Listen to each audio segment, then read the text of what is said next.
यं ब्रह्मा वरुणेन्द्ररुद्रमरुतस्तुन्वन्ति दिव्यैस्तवैः वेदैः साङ्गपदक्रमोपनिषदैर्गायन्ति यं सामगाः ध्यानावस्थिततद्गतेन मनसा पश्यन्ति यं योगिनो यस्यान्तं न विदुः सुरासुरगणाः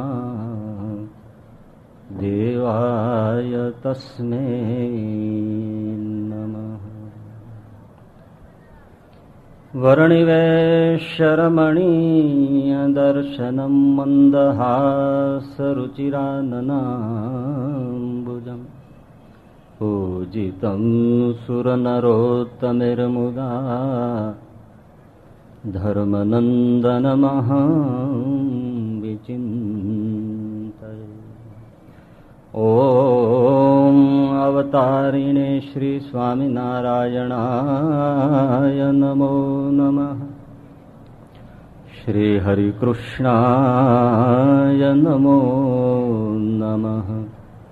श्री पूर्णपुरुषोत्तमाय नमो नमः।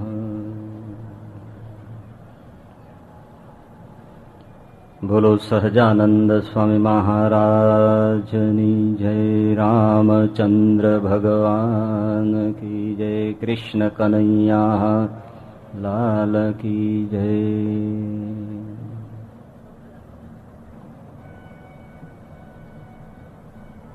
श्रीमद् भागवतनी आ पावन गंगा में आप सौ स्नान करवा माटे सद्भागी थया छो। जीवन में अमुक अवसर ज बहु धन्य होय छे अने ये ईश कृपाथी मळता होय छे। प्रभु कृपा वगर आवा आयोजन पण थता नथी अने प्रभु कृपा वगर आवा आयोजनों सहभागी पण थवातुं नथी। एवी પડદા પાછળ રહેલી જે પ્રભુ કૃપાને સમજે છે એ પોતાના જીવનને કંઈક નવ નિર્માણના પંથે મૂકી શકે છે।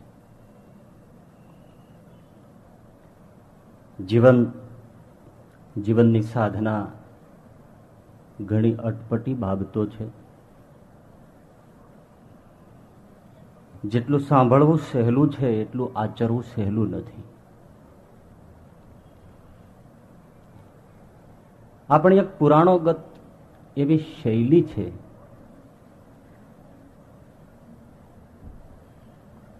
કે ભક્તના ચરિત્ર અથવા તો કંઈક એવી કથાનક મૂકીને આપણને જીવનના મર્મો તરફ દોરી જાય છે। ઘણીવાર અઘરા સિદ્ધાંતો યાદ ન રહે પણ જો નાનકડી એવી વાર્તા યાદ રહી જાય તો એને આધારે આપણને જીવનના સિદ્ધાંતો પણ યાદ રહે।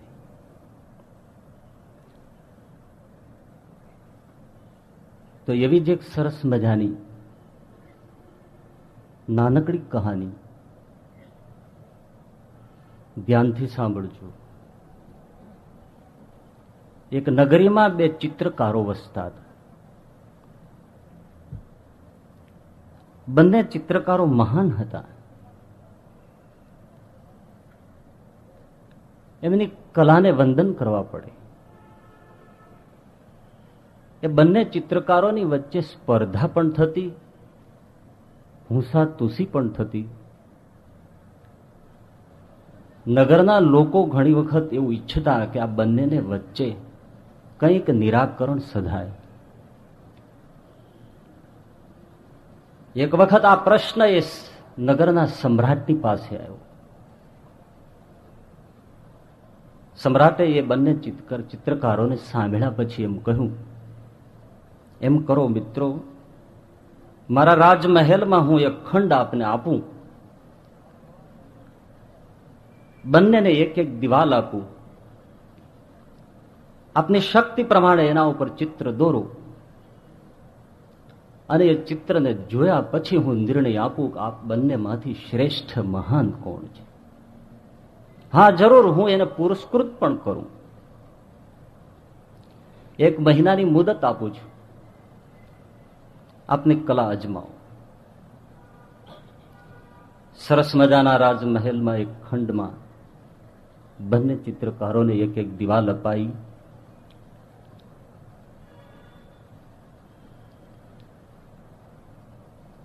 વચ્ચે પડદો નખાયો. એક દિવાલ ઉપર એક ચિત્રકાર ચિત્ર દોરે છે, બીજી દિવાલ ઉપર બીજો ચિત્ર દોરે છે. દિવસો પસાર થાય છે. આ બાજુની દિવાલ ઉપર જે ચિત્ર દોરનારો ચિત્રકાર અદભુત ચિત્ર ઉપસાવે છે. ક્યારેક ક્યારેક એ બાજુના પડદાની પાછળ જે એમનો સ્પર્ધક એમાં નજર કરે છે તો પેલો હજી દિવાલ સાફ કરે છે. આવું એમણે 1-2 દિવસ નહીં પણ 15 દિવસ સુધી જોયા કર્યું કે પેલો હજી પીછી ઉઠાવતો જ નથી, દિવાલને સાફ જ કરે છે.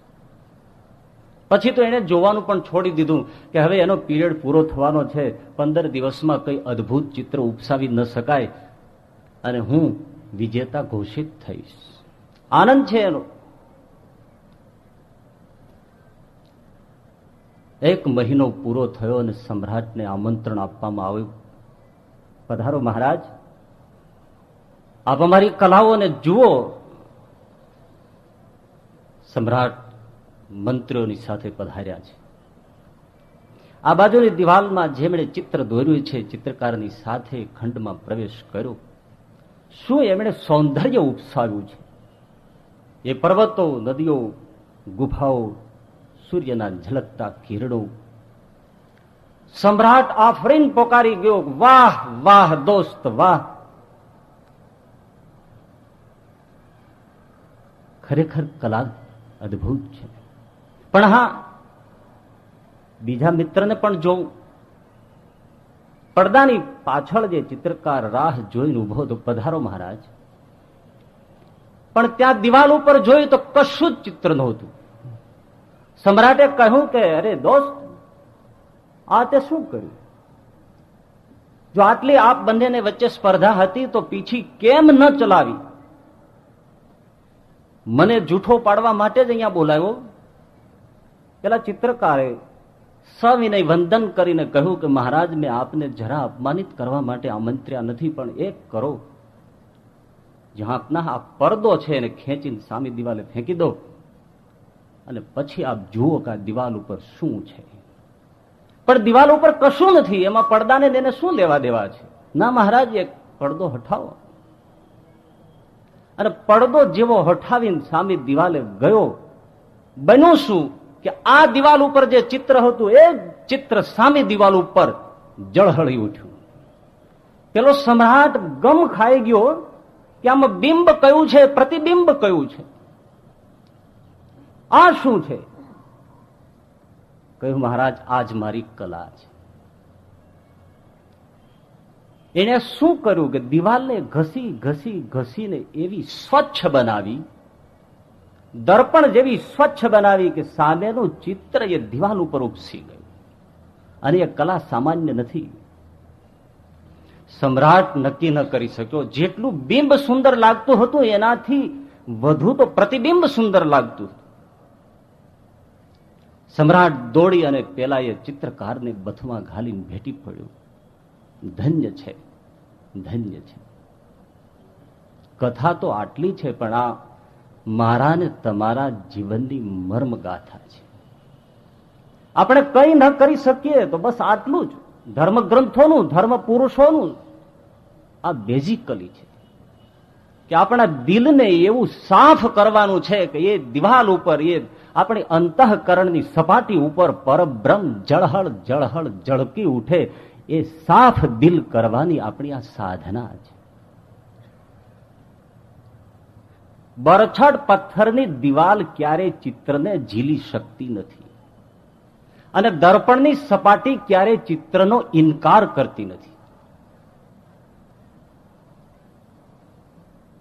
દિલ સાફ છે એ જ પરમાત્માને ઝીલી શકે છે. જેનું દિલ પથ્થર દિલ છે એને પરમાત્મા ક્યારેય મળતો નથી.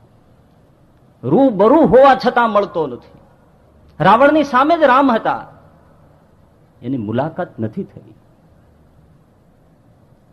સ્વચ્છ દિલ વિભીષણ એને પરખે છે. અને જેનું દિલ સાફ નથી એને જ ફરિયાદ છે, ક્યાં છે પરમાત્મા, ક્યાં છે ભગવાન, વેર ઇઝ ગોડ, ક્યાં છે? બધું ડિંડક છે.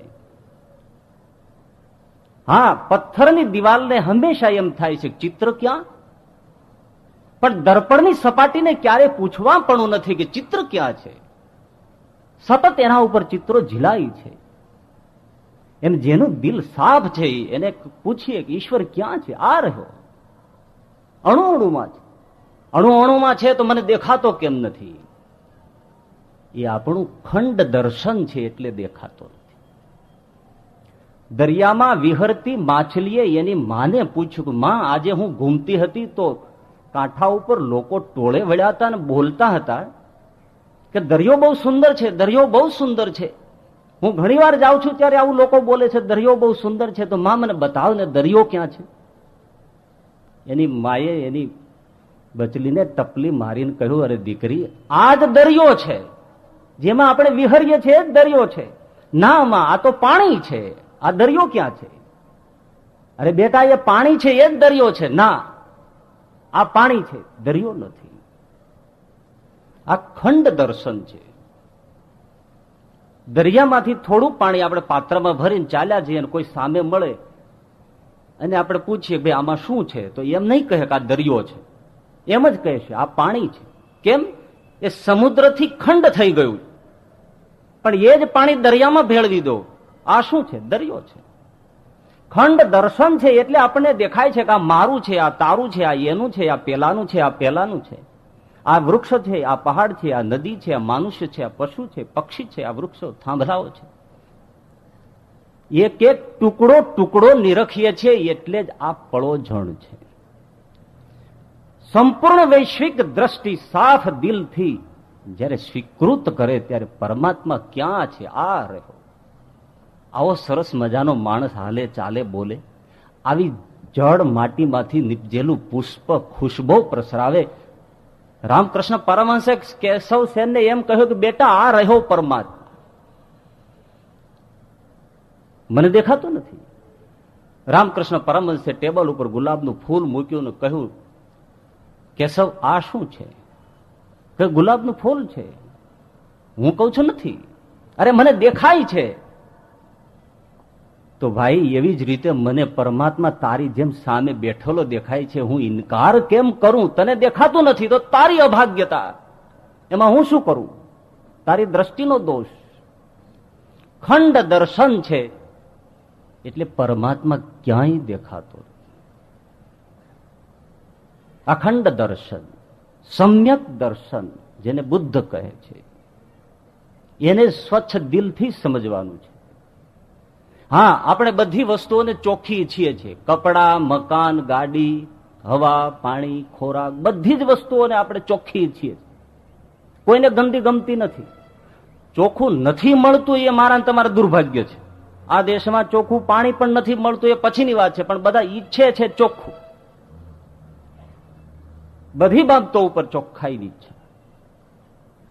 ઓઇલ ખાવાનું તેલ પૂછે તોય કે ફિલ્ટર છે. અરે હવે ડબલ ફિલ્ટર છે. લો, શુદ્ધ, અણિશુદ્ધ, પરિશુદ્ધ, માઇક્રો રિફાઇન્ડ સિંગ તેલ લોકોને ગમે છે.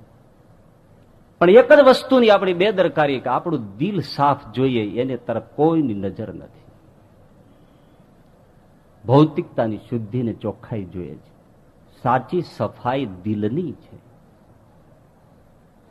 અરે કપડા ભી ધોયા સાધુ, અંચળા ભી ધોયા રે, पर हजी लगी अपनो मनवो ना धोयो, मेरे लाल लाल मेरा दिल में संतो, लागी वैरागी रामा, જોયું મેં તો જાગી રે. દિલ સાફ, દિલ ધોવું છે તો શેનાથી ધોવાય? દરેક વસ્તુને પોતપોતાની શુદ્ધિનું સાધન હોય છે. લોખંડમાં કાટ ચડ્યો હોય તો એને ધોવા માટે કેરોસીન જોઈએ, કેરોસીનમાં ડુબાડો, સાફ થઈ જાય. સુવર્ણને શુદ્ધ કરવું હોય તો એમાં તેજાબમાં નાખો, શુદ્ધ થઈ જાય. એને કેરોસીનમાં ડુબાડો, સુવર્ણ શુદ્ધ ન થાય. મોઢું ધોવું છે, કપડું ધોવું છે તો પાણી જ જોઈએ, એને કેરોસીન થી મોઢું ન ધોવાય. કપડાને કેરોસીન થી ન ધોવાય, એને તેજાબમાં ન ખાય. અમારે એક સ્વામી જે સરસ મજાની ઊનની ધાબળી હતી, હું જલ્દી ધોઈ નાખું, કે એવી ધોઉં કે આમ ઉજળી બગલાની પાંખ જેવી કરું. કોસ્ટિક સોડા દ્રાવણ કરીને એમાં નાખી. ઊનના કપડાને ધોવું એ પણ કળા જોઈએ, નહીતર ફૂહડ જેવી બૈરા બધું બગાડી મારે. કોસ્ટિક સોડાનું દ્રાવણ કરીને એમાં હરખાતા હરખાતા નાખ્યું ડોલમાં, ડુબાવી દીધી. હમણાં અડધો કલાક થાય, મેલો ઓગળી જાય, આવીને ધબધબાવીને પછી એને સરસ મજાની જોઉં. અડધો કલાક હરવા ફરવા ગયા ને આવ્યા, બાલટીમાં હાથ નાખ્યો તો કાગળનો માવો થઈ જાય એમ ઊનની ધાબળી લોચો થઈ ગયા. બરાબર મારે ત્યાંથી જ નીકળવાનું. મેં કીધું આ શું રમાડો છો? મને કે છે આ તો બધું ઓગળીને ડૂચો થઈ ગયું, હવે આનું શું કરવું? મેં કીધું એનો ગોટો કરો, એક બાજુ તમે ને એક બાજુ હું રમીએ. જેમાં જે ધોવાય,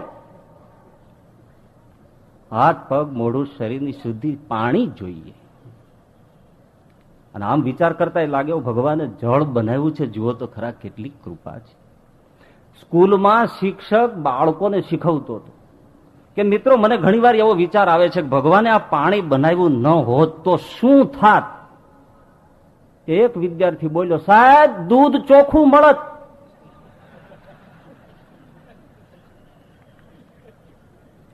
એક પ્રધાનને આગ્રહ એવો હુજ્યો કે ખોરાક તો ચોખ્ખો જ લેવો જોઈએ. એ પ્રધાન છે પછી સુજ્યો, પાર્કે પૈસે જ આવું બધું સુજે, ગાંઠનું ખાવાનું હોય ત્યારે કાંઈ સુજે નહીં.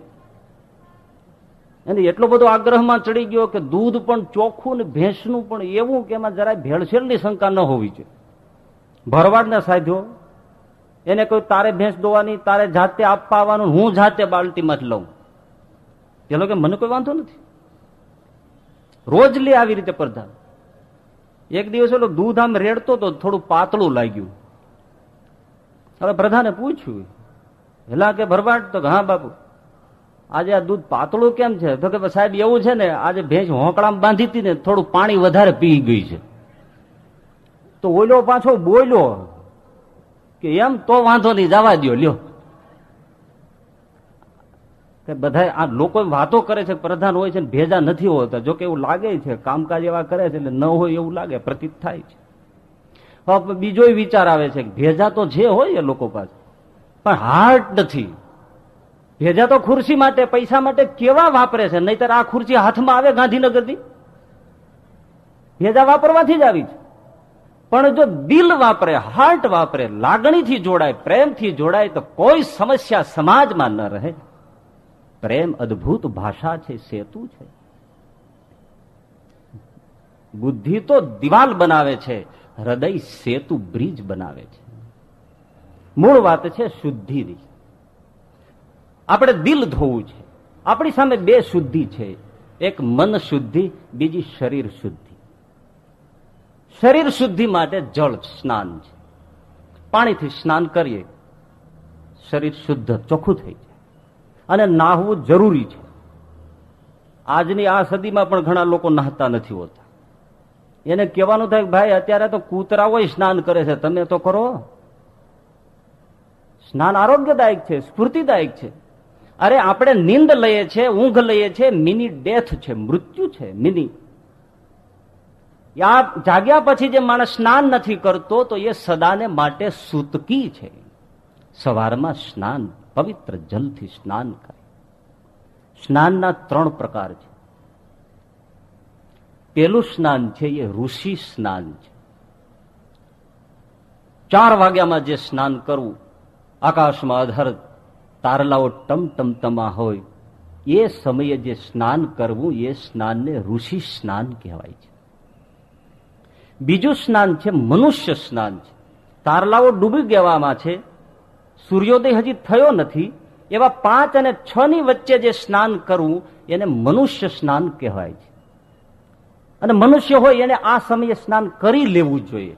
અને એ સમયે જે સ્નાન કરે એ જ મનુષ્ય ગણાય, એવું શાસ્ત્રનું માનવું છે. પછી તમને બધી જાતની છૂટી છે. એ 3જા નંબરમાં આવે છે. એ 3જા નંબરનું સ્નાન, પેલું સ્નાન ઋષિ સ્નાન, બીજું મનુષ્ય સ્નાન અને ત્રીજું રાક્ષસી સ્નાન છે. એ 8, 9, 10 વાગે ગમે ત્યારે કરી શકો. સૂર્યોદય પછી જે સ્નાન કરવું એ માનવ સ્નાન નથી, એ રાક્ષસી સ્નાન છે. આજે લોકો પડ્યા હોય છે 8, 9, 9, 10, 10 વાગ્યા સુધી. ભાઈ કોઈ હુતા હોય ખોટું લગાડતા નહીં હોય, તમારી પોઝિશન તમે સંભાળો. પણ 8, 9 વાગ્યા જેમ ઢુવામાંથી રીંછડું ઉભો થાય એમ ઉભો થાય ભાઈ. અને હવે તો ફેશન ચાલે છે ને લુંગી પહેરીને, ખબર નથી પડતી, મને તો હજી સુધી સેટ નથી થતું. લુંગીના કલર લોકો કેમ પસંદ કરે છે એ કે આંખને ગમે એવો નથી. અસલ મદારી પણ એવો કોથળા જેવો લાગે, શોભતી નથી. 8, 9 વાગે ઉઠું. મેં લંડનમાં એક જણાને બેઠા હતા પૂછ્યું, મેં કીધું તું કેટલા વાગે ઉઠે છે? મને કે 10, 10:30 ઉઠું. મેં કીધું ભલા માણસ જુવાનીઓ છે, સત્સંગમાં આવે છે ને આવી રીતે 10, 10:30 ઉઠવાનું? મને કે પણ આમ હું 10, 10:30 ઉઠું છું, પણ આમ હું શિક્ષાપત્રી પ્રમાણે ઉઠું છું. મેં કીધું શિક્ષાપત્રીમાં તો સૂર્યોદય પેલા ઉઠવાનું કીધું છે, તું તો 10, 10:30 ઉઠે છે. તો કે એમાં છે જોયા જેવું. કઈ રીતે? કે હું અહીંયા 10, 10:30 ઉઠું ત્યારે ઇન્ડિયામાં 5 જ વાગ્યા હોય, એટલે શિક્ષાપત્રી પ્રમાણે ઉઠું છું. આવા અર્થ તો એને જ સૂજે. હવે જેને નથી સમજવું એને સમજે, મરી જાવ તો ન સમજે. મૂર્ખને બોધ ન લાગે એને 4 વેદ ભણાવો, માસ્તર ભૂલી જાય ઉલટાનો. શિક્ષક સ્કૂલમાં બાળકોને વહેલા ઉઠવાની આદત પડે એટલે સમજાવતો હતો, જો મિત્રો નાનકડી વાત કહું, વહેલું ઉઠવું જ જોઈએ, બાલ બુદ્ધિ આરોગ્યદાયક છે. અને એમ ન સમજાવતું હોય તો લો એક દાખલો આપું. હંમેશા બિલાડી વહેલી ઉઠે છે તો એને સવારમાં વહેલા ફરવા જતા ઉંદરનો ખોરાક મળી જાય છે. બોલો, ત્યાં એક છોકરો ઉભો થયો, પણ સાહેબ એ ઉંદર મોડો ઉઠ્યો તો બચી જાત ને, એ નકામો વહેલો ઉઠ્યો. નથી સુધરવું ન સુધરે.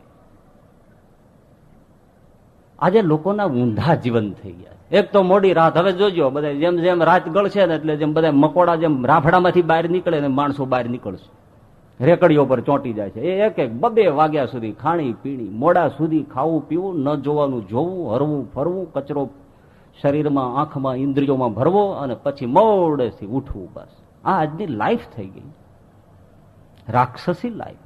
અને ઘણા તો સવારે ઉઠીને પાછા વળી પથારીમાં પડ્યા બેડ ટી લે, બીડા ફૂંકે. આપણે પૂછ્યું કે આવું બધું શું કામ કરો છો? તો કે આ ન પીવું ત્યાં સુધી મને જાજરૂ જવાનો કોલ લાગતો નથી. અરે રે રે, આ પરતંત્રતા તને કરવાની જરૂર શું હતી? ગમે ત્યારે ઉઠીએ ત્યારે ઓલરેડી ના હોય.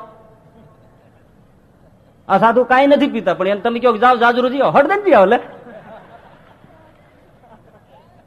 આવું તમે ન કરી શકો.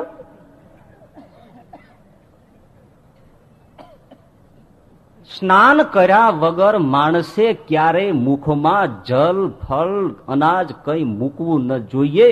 એ સાચો મનુષ્ય છે. વાંચો શિક્ષાપત્રી. ભગવાન સ્વામિનારાયણે લખેલી નાનકડી શિક્ષાપત્રીને આજે હું તમને એક ખાલી અપીલ કરું કે હાથમાં લઈને એકવાર વાંચી જોજો. સાદા પ્રિન્સિપલ. કલકત્તાની અંદર ઇસ્કોન મુવમેન્ટ વાળા પ્રભુપાદ 10,000 બૌદ્ધિકો, ડોક્ટરો, વકીલો, આવા બધા ક્રીમ વર્ગ બેઠેલો, એમાં એમણે એક વાત મૂકી કે મિત્રો, મેં મારી આયુષ્યમાં ઘણા ગ્રંથો જોયા, ઘણા શાસ્ત્રો વાંચ્યા, ઘણા મારા પુસ્તકો હાથમાં આવ્યા, પણ આજે એક હું તમને અદ્ભુત પુસ્તક બતાવું છું જે મને હમણાં મારા હાથમાં આવ્યું છે અને હું બતાવું છું, આ બધાને ખૂબ ગમશે. એમ કહીને એમણે પોતાના ગજવામાંથી ભગવાન સ્વામિનારાયણે લખેલી શિક્ષાપત્રી બતાવી કે આના જેવો અદ્ભુત ગ્રંથ મને અત્યાર સુધી મળ્યો નથી. વાંચજો જીવનના સાદા સત્યો તમને પ્રાપ્ત થશે. તો શરીર શુદ્ધિ માટે જલ સ્નાન, પછી બીજું સ્નાન છે તીર્થ સ્નાન છે. ભારી મહિમા છે. લોકોના ટોળે ટોળા તીર્થોમાં ઉમટે છે, સેંકડોની સંખ્યામાં. મરી જાય તો જાનથી ભલે મરી જાય, પણ જાવું એ જાવું, નાવું એ નાવું. કુંભમાં કેટલા કચડાઈ જાય છે. અને તીર્થોય અનંત છે, કોઈ પાર નથી. ગંગા, ગોદાવરી, કાશી, કાવેરી, કૃષ્ણા, દ્વારિકા, રામેશ્વર, જગન્નાથપુરી, બદ્રી, કેદાર, ત્રિવેણી સંગમ, જ્યાં જુઓ ત્યાં ટોળા ને ટોળા છે. લોકો ધન્યતા થઈ જવાય, ધન્ય થઈ જવાય એવી ભાવથી જાય છે.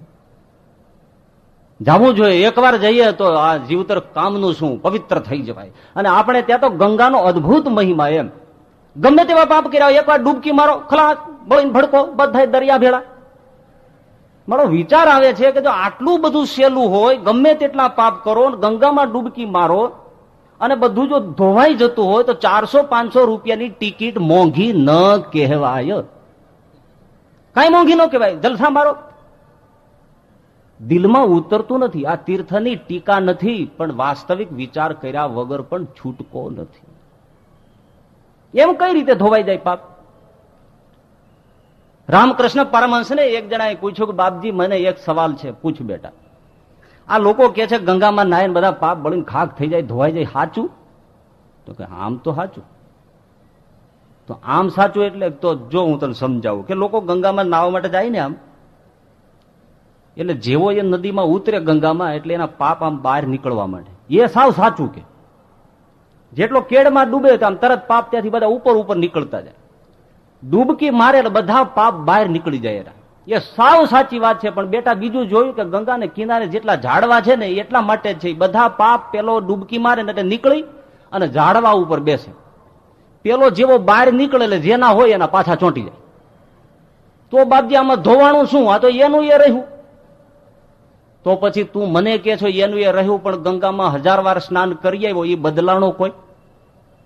એના એ જ પાછા આવે, એના એ જ ગોરખ ધંધા, એની એ જ લુચ્ચાઈ, એની એ જ વ્યભિચાર, એના એ જ કૂડ કપટ દળ છંગા, બધું એ જ છે. ઉલટાના લોકો એક બે દુર્ગુણ લઈને ન આવે ને તો સારું. તીર્થોમાં જાય છે ને પાપ ધોવાઈ જાય છે એવું બેટા તને કોને કીધું? એમ ધોવાતું નથી. એનો અર્થ એવો નથી કે તીર્થ જૂઠા છે. તીર્થ તો હરેક સંપ્રદાયમાં, હરેક ધર્મમાં, વિશ્વમાં બધે જ મહિમા છે. પવિત્ર જળનો મહિમા છે. હિન્દુ ધર્મમાં સ્નાન કરવાનો મહિમા છે, તો બીજા ધર્મોમાં આચમનનો બધાનો મહિમા છે. તીર્થો સત્ય છે, પણ જનારની વૃત્તિ સત્ય નથી. એક જણો ટ્રેનમાં બેસીને હરિદ્વાર ગંગાજી જતો હતો, બાજુવાળાએ પૂછ્યું કે ક્યાં જાવ છો? તો ગંગાજી સ્નાન કરવા જાય છે. આ બધા જીવતરના પાપ ધોવાઈ જાય. હવે બે વાતો કરે છે ને એમાં ટીટી આવ્યો, એટલે પેલો ઉભો થઈને હટકી ગયો. ટીટી બધી ટિકિટ ચેક કરીને વયો ગયો. એટલે પેલો આવીને પાછો જાત્રાએ જનાર હતો ને, આવીને બેઠો. એટલે બાજુવાળાએ પૂછ્યું કે ભાઈ તું આમ ક્યાં વયો ગયો હતો? હમણાં ટિકિટ ચેક કરવા આવ્યો હતો, તું ક્યાં ગયો હતો? તો કે ટિકિટ લીધી છે જ કોડે. તો કે ભલા માણસ તું જાત્રા કરવા જાય છે અને આ ધંધા? તો કે જો ભલા માણસ આપણે જવું છે તો પાપ ધોવા જવું છે ને, એક વધારે ધોતા આવશું, લ્યો બસ. હવે આવી ખોરી ટોપરા જેવી ભાવનાઓ, મૂળથી જ પાયો બગડેલો. અને તમે સમૂહમાં ગયા છો કોઈ મેટાડોરમાં મિની બસ બાંધીને, તમે જુઓ લોકોને. અમે ઘણા જાત્રાળુ જોયા છે. એ મિની બસ કે મેટાડોર કે નાની જીપ લઈને ગયા હોય, એ લોકોના સ્વભાવનું દર્શન કરજો તમે. એક જગ્યાએ હોલ્ટ કરવા માટે તો બાજાબાજી આવી જાય, બોલો. કારણ કે એને કોઈ તીર્થના વ્રતની ખબર નથી, એને કોઈ નિયમની ખબર નથી. બસ જવું જવું એટલે જવું, જઈ આવે, પાપ બળી જાય, બસ. દક્ષિણમાં તીર્થોમાં અમે હતા, એક જગ્યાએ એવું બન્યું કે સાથે આવનારા ખુશ થઈને આવ્યા. એટલે અમે પૂછ્યું કેમ આટલા બધા ખુશ થઈ ગયા? અરે કે સ્વામીજી જમાવટ થઈ ગઈ કે અહીંયા કાથી બહુ સસ્તી મળે, 2 ટ્રક કાથી ખરીદી લ્યો. તીર્થમાં જઈને જ વેપાર ધંધો આનું આ છે. આ લોકો કઈ ભાવનાથી જાય છે? તિરુપતિ હમણાં ગયો તો મેં એને પૂછ્યું કે કેવું રહ્યું? અરે કે ખુશ થઈ જાવ, 2 રૂપિયાને 1 લાડુ. તો લાડુ માટે ત્યાં ગયો તો તું? વાંદરાઓ તો એવા કે આપણા હાથમાંથી કેળા ખાઈ જાય, સિંગ ચણા ખાઈ જાય. કેટલા રૂપિયા ખર્ચીને તિરુપતિમાં વાંદરાને સિંગ ચણા ખવડાવવા ગયો. તિરુપતિ લક્ષ્મીપતિની તો કોઈ વાત જ આવતી નથી, દર્શનની કોઈ મહિમાની કોઈ વાત નહીં. એટલે મુંબઈના વિપિન પરીખ બહુ સરસ લખે છે બે પંક્તિમાં, મને મેવાડમાં મીરા મળી નહીં, મને વૃંદાવનમાં રાધા મળી નહીં. મને મેવાડમાં મીરા મળી નહીં, મને વૃંદાવનમાં રાધા મળી નહીં, પણ કદાચ એમાં મારો પણ દોષ હોય. શું મેં મુંબઈ છોડ્યું જ ન હોય? ભેળું ભેળું બધું મગજમાં ભર્યું હોય અને હું ભર્યો હોઉં. કોઈ જતું છો કાશી ને કોઈ જતું છો મક્કા, મન તો બેઠું રાજ કરે ને પગ તો ખાતા ધક્કા. ભલે ભટકે. અને આવી રીતથી જવાથી તીર્થોની પરિસ્થિતિ બગડી ગઈ. તમને વધુમાં વધુ તીર્થોમાં ગુંડા મળશે. એક ધોયેલું લુગડું તમારે કોરું મૂક્યું નહીં પોસાય. બોલો, હરિદ્વાર આ પેલા ત્રિવેણી સંગમમાં તો મેં સ્નાન કર્યું છે, પણ આપણા ધોતિયા હાથમાં રાખીને નાવું પડે, નહીતર એ ઉપાડી જાય. લો, હવે બધા તીર્થોમાં જ રહેનારા છે, પણ લુચા લફંગા તમને બીજે ન મળે એટલા તીર્થોમાં મળશે. પરિસ્થિતિ બગાડવામાં આવા ઘણા બધા કારણો જનારાઓના છે. અને ગંદકી, અવ્યવસ્થા. એક વસ્તુ કેવી પડશે, શીખના જે કોઈ દેવસ્થાનો અને મુસ્લિમ ધર્મના તીર્થો, તમને ત્યાં ડિસિપ્લિન મળશે, સભ્યતા મળશે, શાંતિ મળશે, સ્વચ્છતા મળશે. અને આપણે એક એક તીર્થમાં તમે જુઓ, પવિત્ર કુંડમાં આમ તમે આચમન લેવાનું મન ન થાય. ગંદકી આટલી, અવ્યવસ્થાનો પાર નહીં. એ આપણે સમજવાનું છે. અમે નાસિક ગયા હતા, સાથે બધા સંતો નાહવા માટે અમે કપડા બદલતા હતા. કપડા બદલીને તૈયાર થઈને જેવા કાંઠે નાવા ગયા, ત્યાં દૂર ઉભેલો પોલીસ ભાઠો લઈને દોડ્યો, અહીં નાવાનું નથી. તો અમે કીધું, ભલા માણે તારી નજર સામે કપડા બદલતા હતા તો તારે કેવું જોઈએ ને કાંઈ સ્નાન કરવાની બંધી છે? તો કે અહીંયા સ્નાનની બંધી છે, કપડા કાઢવાની બદલવાની ક્યાં મનાઈ છે? કાઢો. અવ્યવસ્થા, નીતિમત્તા, પ્રામાણિકતા કોઈ જોવા નહીં મળે. તો એ તીર્થો છે એ સત્ય હોવા છતાં ગમે તેટલા ભટકીએ શું મળે સમજવાનું છે. એમાં એનો અર્થ એવો નથી કે ન જવું, જવાનું છે, એ પણ ભાવ છે. કબીરની પાસે સંઘ આવ્યો ને કબીરને કીધું, ચાલો ને અમે બધા દક્ષિણ ભારત બાજુ તીર્થોમાં જઈએ, અમારી સાથે ચાલો.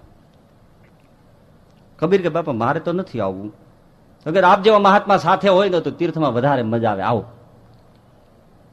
બહુ આગ્રહ કર્યો એટલે છેવટે કબીરે કીધું, ભાઈ મારે નથી આવવું, તમે એમ કરો અમારી તુંબડી લઈ જાઓ, એ મારું પ્રતિનિધિત્વ કરે, બસ જાઓ. અને તુંબડીને તમે જ્યાં જાઓ ને ત્યાં નવડાવજો, મંદિરે જાઓ તો દર્શન કરાવજો ઠાકોરજીના, જાઓ લઈ જાઓ તુંબડી. 68 તીરથ કરીને પાછા આવો, મારી તુંબડી એવી ને એવી પાછી આપજો, બસ આટલું કરો. બહુ સરસ મજાની માર્મિક કથા. દિવસો સુધી ફરીને સંઘ જયારે કબીર પાસે પાછો આવ્યો, અમારા સાધુઓને માટે ભગવાને સ્પેશિયલ તુંબડા ઉગાડ્યા છે.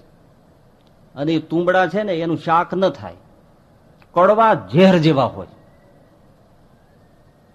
એ તુંબડાની સાથે પેલો સંઘ પાછો આવ્યો, જ્યાં જ્યાં સ્નાન કર્યા, બધે ફર્યા, દર્શન કરાવ્યા, તુંબડાને પણ સ્નાન કરાવેલું. કબીરની પાસે આવીને મૂક્યું, લ્યો આપનું બાપજી તુંબડું. કબીર કે આ બધે તીર્થમાં સ્નાન કરાવ્યા? તો કે હા. છાતીએ વળગાડ્યું, માથે અડાડ્યું. કબીર કે તો હવે એમ કરો, હવે આને સુધારી અને સૌ ભક્તો થોડો થોડો પ્રસાદ લઈ લ્યો, બસ.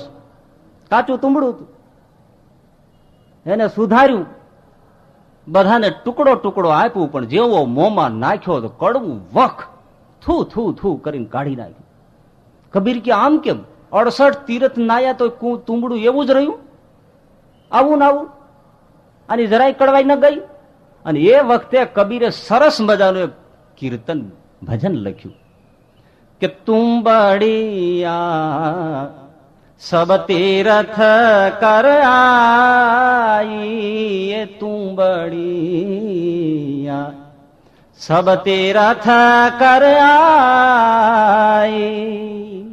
ગંગા નાઈ એ ગોમતી નાઈ, 68 તીરથ ધાઈ, ગંગા નાઈ ગોમતી નાઈ, 68 તીરથ ધાઈ, नित नित उठ मंदिर में आई, ओहो नित नित उठ मंदिर में आई, तो भी न गई कड़ुआई तुम बड़िया सब तीरथ कर आई।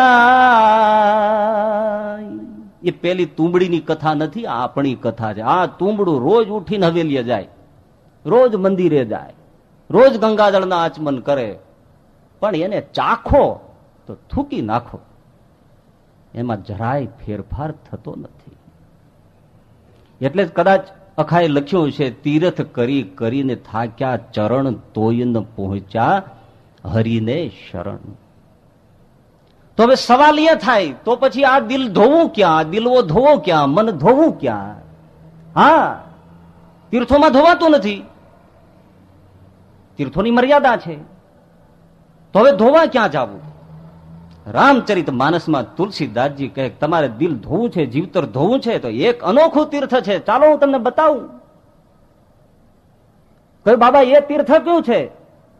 એ તીર્થનું પણ તીર્થ છે, આ જે અમારા સાધુડા છે એ હાલતું ચાલતું પ્રયાગ તીર્થ છે, એમાં જે એકવાર ડૂબકી મારે એનું જીવતરનો અંચળો સાફ પવિત્ર જીવ શિવ બની જાય।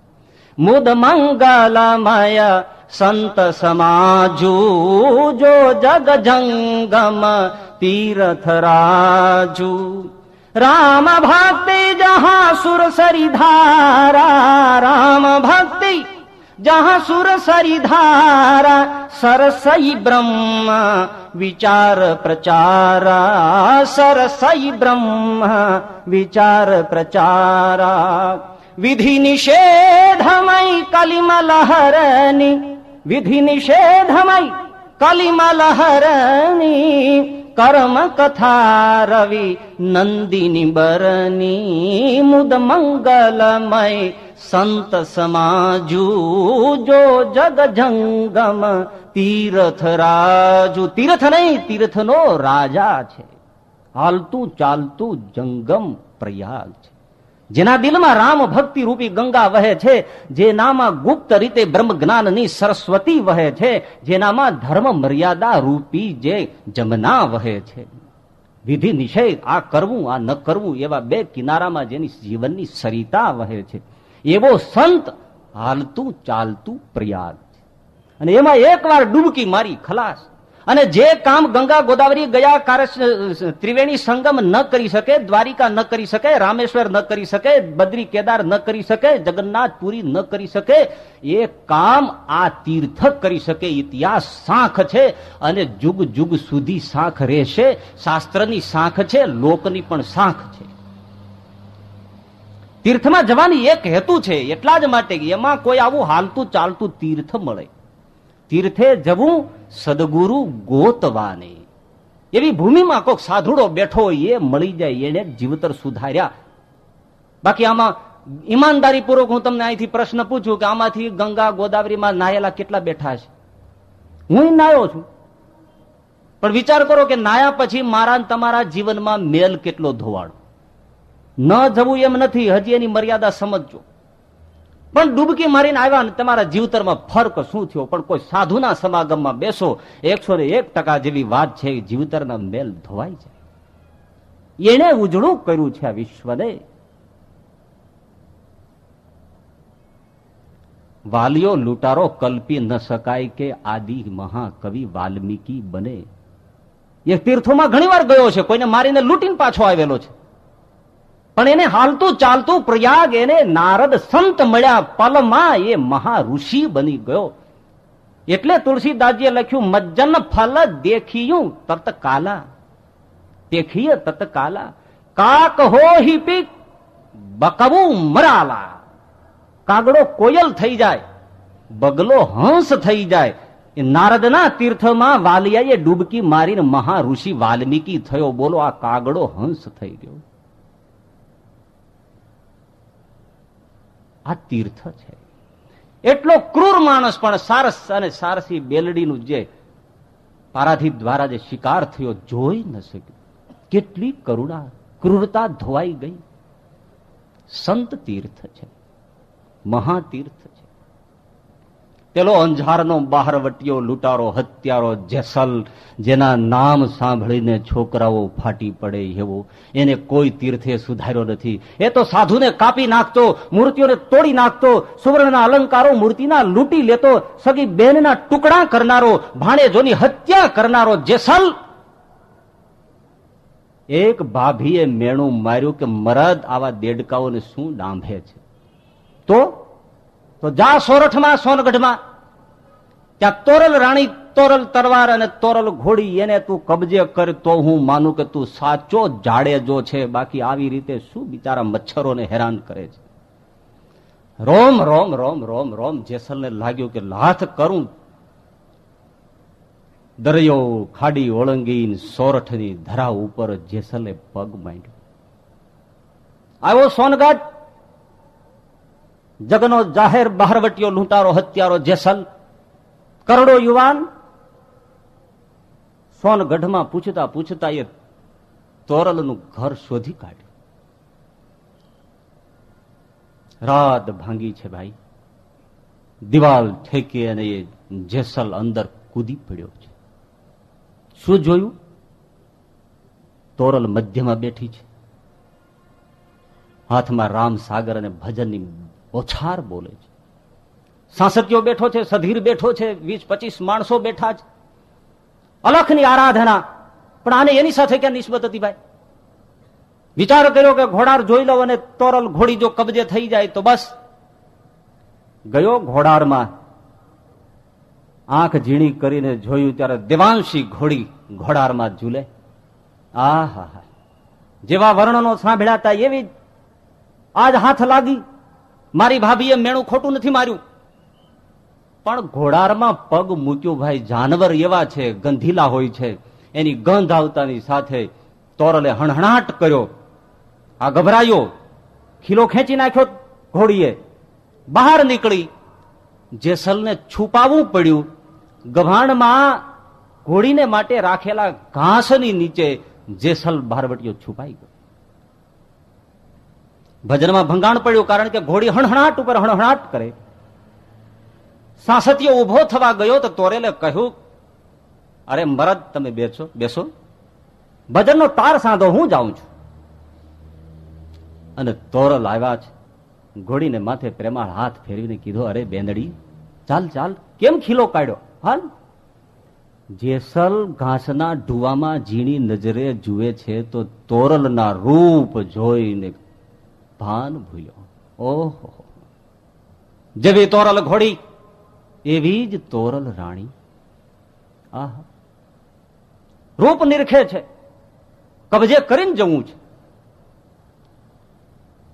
તોરલે ઘોડીને પંપાળી એની મૂળ જગ્યાએ લાવી અને એક લાકડાની મોગરી, એટલે કે હથોડા જેવો એનો આકાર હોય, એ લઈ અને એનો ખીલો એને ધરતીમાં ધરબીને ઘોડીને બાંધી દેવા માટે એને હાથ ઉકામ્યો. પણ એ વખતે જેસલનો હાથ એ બાજુ, અંધારું છે, કઈ દેખાતું નથી ખાસ, આછા અજવાળામાં પણ ન દેખાયું. એ ખીલો તોરલ રાણીએ જેસલના હાથ ઉપર આવ્યો, પણ જેસલભાઈ મરદ પુરુષ છે, હાથને ખેંચતો નથી. ખીલો એના ઉપર ધરવા એક જ પ્રહારની સાથે ધરતીમાં ખીલો ઝડપી દીધો. ઉહુકારો ન કર્યો મરદ બચ્ચાએ.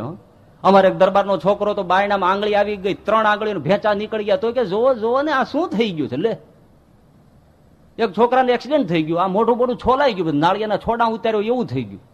ડોક્ટર પાસે લઈ ગયા. ડોક્ટર જોઈને કે તમે અહીંથી વ્યા જાવ, હું નહીં લઉં. ઓલો કે ન કરતો કાંઈ નહીં, અરીસો તો દે, મારે મોઢું જોવું. હાલે લે.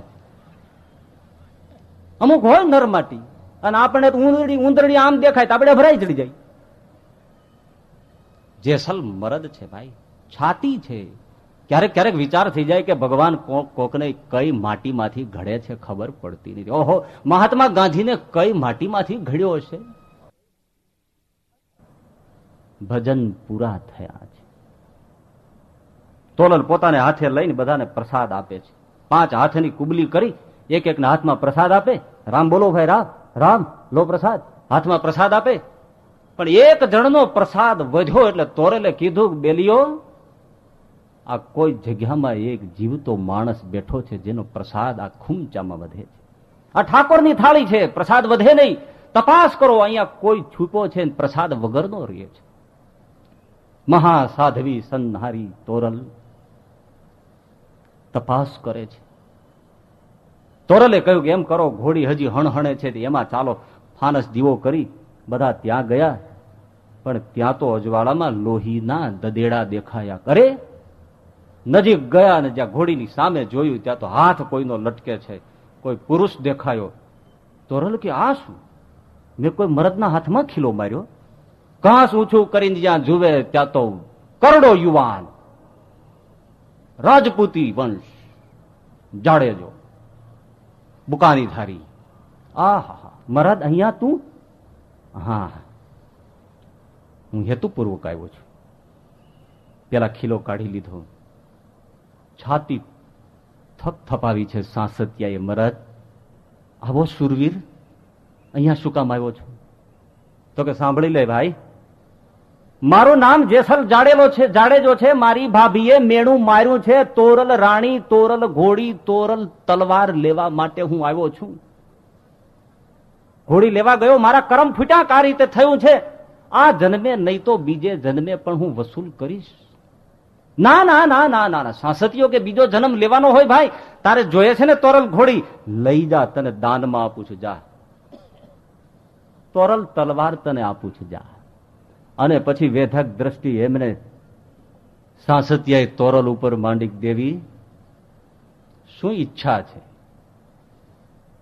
તો કે કાઠી, જયારે તું ભક્તિના રંગે રંગાયો ત્યારે બધું દાન આપવા માંડ્યો હતો, ત્યારે મેં તને બધું આપતા આપતા નહોતો રોક્યો, પણ આ 3 વસ્તુમાં રોક્યો તો કે આ એક તલવાર રાખી મૂક, ઘોડી રાખી મૂક, એનો લેનારો આવી જશે, આ લેનારો છે ને આપી દે. અને એમ પણ કહ્યું હતું કે તને ભક્તિ પૂરી જાગશે ત્યારે મને તાને મારો પણ મોહ છૂટશે, મારો મોહ છોડી દે અને મને આમની સાથે જવા દે. સાંસતિયાએ તોરલને પણ જેસલને હવાલે કરી છે. જેસલ ખુશ થઈ ગયો, 3 વસ્તુ મળી ગઈ છે, ઉપડ્યો છે.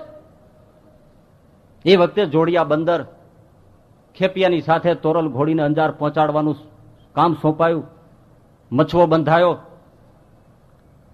તોરલ અને જેસલ જાડેજો મછવામાં સવાર થયા છે. જોજો તીર્થ, ક્યાં ગંગા, ક્યાં ગોદાવરી, ક્યાં કાશી અને ક્યાં હાલતું ચાલતું આ પ્રયાગ. ધીમે ધીમે નૌકા ભાઈ મધ દરિયામાં ગઈ. પવન બદલાયો, કુવાસ્તંભ મળ્યો ચચડાટી બોલાવા, સઢના ચૂરે ચૂરા થયા. ડુંગરામાં સહસ્ત્ર ફેણોથી જેમ નાગ નીકળી પડે એમ સાગરમાં લહેરો ઉઠવા માંડી અને ડુંગરા ડુંગરા જેવા મોજા ખળભળાટ મચાવવા માંડ્યા. હોડિયું આમથી હાલક ડોલ થવા માંડ્યું. મરદ છાતી જેસલ જાડેજો પણ હબકી ગયો. તોરલ, મોત સામે દેખાય છે. તો હા, મરવાનું આવી ગયું. જીવન કઈ મારીને તારી મૂડી નથી કે હું તું જેમ ખર્ચી શકી એમ ખર્ચાય. જેસલ, મરવા તૈયાર થઈ જા. અરે પણ દેવી આવી રીતે જવાનું? તો કે હા. ઉગરવાનો કોઈ ઉપાય? તો કે આ કઈ દરિયો આ નૌકાથી પવનથી નથી ડગતો કે નથી ભાર થતો, તો તારા પાપનો ભાર છે એટલે દરિયો ખમી નથી શકતો. તારે બચવું છે? મોત ભાળી ગયો તો જેસલ. હા, મારે ઉગરવું છે. તોરલ, મારે ઉગરવું છે. તો હળવો થઈ જા. કઈ રીતે હળવો થાવ? તારા એક એક પાપને યાદ કરી કરીને મારી સામે જોઈ જોઈને દરિયામાં માંડ ફેંકવા. હળવો થઈ જતા તું ઉગરી જઈશ, આ સિવાય બીજો કોઈ ઉપાય નથી. અને એ વખતે ઐતિહાસિક ઘટના, એ જગનો ચોલટો જેસલ, પાપ તારું પ્રકાશ જાડેજા ધર્મ તારો સંભાળ રે, તારી બેડલીને બુડવા નહીં દઉં જાડેજા રે. એમ તોરલ કે છે. અરે જેટલા માથે જાવાળ તોળી રાણીયા, જેટલા માથે જા ઓહવાળ રે, એટલા કરમ તો મેં કર્યા તોળા દે રે. એમ જેસલ કે છે. लूटी कुंवारी अरे जान तोड़ी रानी में लूटी कुंवारी ओहो जान रे 27 मोड़ बंधा मारिया तोड़ा दे रे एम जैसल के छे एक एक સંભારી સંભારી આંખમાં શ્રાવણ અને ભાદરવો પાપને યાદ કરીને ધ્રુસકે ધ્રુસકે જેસલ પ્રાયશ્ચિત કરે દરિયો શાંત થવા માંડ્યો અને એ જેસલ પીર થઈ ગયો પુનિત માણસ બની ગયો પાપ હળવા થતા જીવનની નૌકા સ્થિર થઈ જાય ભાઈ પણ પોતાના પાપો આપણને આપણા નથી દેખાતા બીજાના દેખાય આપણે કે કોણ માણસ ખરાબ છે તો આપણે 10 નું લિસ્ટ આવે એક જણાને પૂછ્યું એક જણાએ કે તારી દ્રષ્ટિએ આમ બરોબર સારો નોબલ માણસ કોણ અત્યાર સુધીમાં તને કોઈ મળ્યો હોય એવો બહુ સરસ મજાની વાત તો પેલો કે હવે એ છે ને નામ આપવાનું છે તો કે હા નામ આપ મને ખબર પડે તને અત્યાર સુધીની લાઈફમાં એવો કોણ સારો સાચો નોબલ માણસ મળ્યો તો કે જવા દે ને નામ આપવાનું નામ આપીશ નો તને એમ થશે કે હું મારા પોતાના વખાણ કરું છું એટલે જવા દે ને પોતાનું ડાયલ પોતે ફેર્યું સીધી ને સિદ્ધકાવાલા તો ઓલે બીજો પ્રશ્ન કર્યો તો તારી દ્રષ્ટિએ અત્યાર સુધીમાં કોઈ ખરાબમાં ખરાબ તને કોઈ માણસ મળ્યો હોય એનું નામ આપ તો કે એનું નામનું રેવા દે ને નકામું તને ખોટું લાગશે લે પોતાને કોઈ દુષ્ટ જોતો જ નથી અને પોતાનું દુષ્ટતા ન દેખાય તો પાપ હળવું કરવાનો સવાલ ક્યાં છે મેં પ્લેન આકાશમાં ચાલ્યું જતું હતું આ કથા આવું થાય નહીં પણ આજે કહેવાનું છે આકાશમાં ચાલ્યું જતું ઉડ્યું જતું હતું એમાં ગમે તે થયું ને તે પ્લેન હાલક ડોલક માંડ્યું થવા એટલે કોકપીટમાંથી પાયલોટે કીધું કે ભાઈ આમાં વજન વધારે છે હું 1 સેકન્ડ માટે આમ બારણું ખોલું રિમોટ ઓટોમેટિક એક માણસ કૂદી જાય એટલું વજન ઓછું થઈ જાય તો જ હું આ પ્લેન કંટ્રોલમાં કરી શકું જલ્દી કરો નહીતર હમણાં બધા ગયા આપણે 250 જણા હમણાં ખાબકશું એક જણો બલિદાન આપો 50 200 250 માણસોને માટે એક માણસ મરદ નીકળે કોઈ દાતાર કોઈ સુરવીર કોઈ કર્ણનો અવતાર કોણ નીકળે ભાઈ મરવા હોવું એમ કે ઠોહા મારે ભાઈ તમે જાઓ ને ગરડા બુડા કે હાલો આગળ હાલો આગળ હાલો ગરડા બુડા તો આપણા કરતા વધારે શીખણા હોય એને તો 7મી 8મી પેઢી જોવાની ઈચ્છા હોય જુવાની અને હજી લોહી ધધકતું હોય તો મારી નાખું મરી જાઉં મારી નાખું મરી જાઉં પણ માળા કોઈ ઉઠ્યા નહીં પણ એમાં એક જણો ઉઠ્યો ભાઈ અને એ ઉઠ્યો કેવો મોટો ડાંબરના પીપળા જેવો હા મોટો લટ બધા તાળીઓના ગડગડાટ આમાં 3 જણાનું કામ થાય એમ છે કે આ એકલો કૂદી પડે 3 કૂદ્યા બરાબર છે આવો હેવી વેઇટ ઉઠ્યો ઓલ્યો લોકો જય જયકાર મંડ્યા કરવાના બારણાની સામે ઉભો રહ્યો પેલા એ કીધું કે જોવો બારણું ખુલે એવું જ કૂદી જજો તો કે ભલે રાહ જોવાય છે આ જય જયકાર બોલે બોલો અંબે માત કી જય બોલો બહુચર માત કી જય બોલો કૃષ્ણ કનૈયા લાલ કી જય એમાં ડોર ખોલ્યું બારણાની બાજુમાં સીટ ઉપર જે બેઠો એને જાડીએ ઉપાડી કે બોલો રાજા રામચંદ્ર ભગવાન કી બીજાને નાખી દીધો પોતાનો હળવો કોઈ વજન કરતું જ નથી સમજી લો ગમે તેટલા સત્સંગમાં બેસે પોતાનું પાપ કોઈને દેખાતું નથી આ 101 નગદ સત્ય વાત છે આમાં કમ્પેર કરવાની છે મારે ને તમારે બહુ મર્મો સમજવાના છે સાંભળીને તો આવી કથાઓ કેટલી ગઈને આવશે ભાગીરથી ગંગા છે કોણ ના પાડે છે બાપા તો શુદ્ધ થવા માટે તો બહુ કંઈક કરવું પડે થોડીક વાત છે થોડાકમાં હું પૂરું કરીશ કારણ કે અધૂરું રહી જાય તો પાછી બહુ માથાકૂટ થાય અધૂરું શાક નહીં સારું અધૂરી ખીચડી નહીં સારી અધૂરી રોટલી નહીં સારી મજ્જન ફલ પેખીય તત્કાલ આ તીર્થ અને સંત તીર્થની મર્યાદા તુલસીદાસજી કે અહીંયા તત્કાલ ફળ મળશે તો શાસ્ત્રો શું કે છે બધા તીર્થો કાલેન ફલંતી તીર્થાની ફળ મળશે પણ એ ક્યારે ફળ એ કઈ નક્કી નથી ભાઈ બહુ કાળ લેશે પણ અહીંયા ઝપટમાં કામ થશે ભાઈ ભાઈ એનાથી નહીં મહાન તો બાબત એ છે ભાઈ તીર્થરાજ કઈ રીતે છે પુંડલીક નામનો ભક્ત તીર્થ યાત્રાએ નીકળ્યો કુક્કુટ ઋષિના આશ્રમમાં આવીને રાત રોકાયો મહર્ષિના આશ્રમમાં રાત પડી એક દ્રશ્ય અનૂઠું જોયું 3 કાલી કલુટી સ્ત્રીઓ આવી આશ્રમમાં સાવરણા લીધા કચરો વાળ્યો ભેળો કર્યો ત્રણેય એમાં આળોટી અને એકદમ શ્વેત થઈ અને ચાલતી થઈ પુંડલીક કે આ ગજબ છે દોડ્યો ત્રણેય મહિલાઓને રોકી કે દેવીઓ તમે ઉભા રહ્યો, મને એક જવાબ આપો. તમે આવ્યા ત્યારે કોણ? કાલી કલુટી, આંગણું વાળ્યું, અને અત્યારે તમારા રંગ બદલાઈ ગયા, એકદમ ધબાલો શ્વેત દૂધમલિયા સ્વરૂપ. આપ કોણ છો? કયું સાંભળવું છે? હા, હું ગંગા, યમુના અને સરસ્વતી, અમે 3 છીએ. અમારામાં દુષ્ટ અને પાપી લોકો આવીને સ્નાન કરે છે. અમે અભડાઈ જઈએ છીએ. અમારા વાન બદલી જાય છે. ત્યારે મહર્ષિના આશ્રમમાં આંગણું વાળી એનો કચરો ભેળો કરી એમાં અમે આળોટિયા મારી અને ચોખ્ખા થઈને પછી પાછાના મૂળ સ્વરૂપમાં અમે જતા રહીએ છીએ. ભાઈ, મૂળ સ્વરૂપમાં જઈએ છીએ. આ જંગમ તીર્થ રાજ છે. તીર્થી કુર્વંતી તીર્થાની. તીર્થોનું સર્જન કેમ થાય છે? કોઈ સંતના ચરણે અને ભગવંતના ચરણે તીર્થનું સર્જન થાય છે. તીર્થને પણ પુનિત તત્વ આપનાર સાધુ સમાજ છે, ભગવાન તત્વ છે, એટલે મહાન છે. તીર્થો જેની આશા કરે છે, કબ આવે હરિકો દાસ, મહાન છે. પરંતુ આપણી આસપાસમાં જ એવું તીર્થ હોય ત્યાં નજર નથી જતી. અને જે હરિદ્વાર ને કેદાર સુધી લાંબા થાય, ન જવું એવું નથી, અમે જઈએ છીએ. પણ આજુબાજુ જે એવું તીર્થ બેઠું હોય ને ત્યાં જઈને જઈએ તો આપણને તીર્થની ધન્યતા અનુભવાય. ન જાય.